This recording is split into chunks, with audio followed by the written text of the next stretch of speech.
Andito nga tayo sa palengke ng San Fernando City, La Union para bumili ng octopus. Shoutout dito kila ate, nanonood daw ng vlog natin. Alright.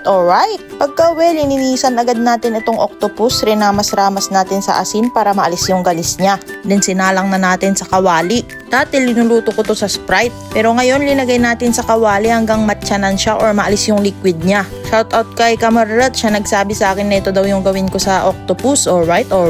Then nung kulay pink na siya mga kapulutan, ibabad natin sa ice water para tumigil yung cooking process niya. Kasi pag na-overcook to, titigas, ayaw naman natin yung makunat. Then isa-set aside dahil magsisimula na tayong maghiwa. Titikman ko nga kung malambot na. Solid mga kapulutan. Hinati ko to sa dalawang klase. Doon sa malalaking part ng tentacles, gagawin nating spicy adobo. Doon naman sa mga maliliit, gagawin nating kilawin. O diba, may pulutan ka na, may ulam ka pa. Alright. Sa kilawin, titimplahan lang natin yan ng luya pang alis lansa, sibuyas na puti, pampaimas, sili para spicy, tapos asin at paminta. Papaasiman ng konting suka at lemon juice at meron ka ng kilawin na octopus. Alright.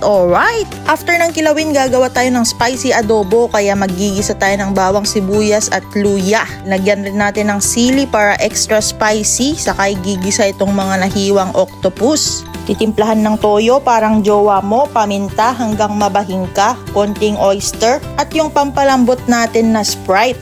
Baka naman 45 minutes on low heat mga kapulutan or hanggang lumambot yung ating octopus. At kapag ganito na itsura, malambot na, mag-finishing touch lang tayo ng suka para mabalance yung taste at sheesh, meron ka ng spicy adobong octopus mga kapulutan. Dalawang klaseng putahe ang nagawa natin sa 1 kilong octopus. Pinartneran ba naman ng tanduay na may coke? Sheesh! Solid na solid pulutan itong kilawin at itong adobo. Muntik akong napalabas ng kanin. Napaka-solid, napakasarap. Wala na naman akong masabi kundi alright.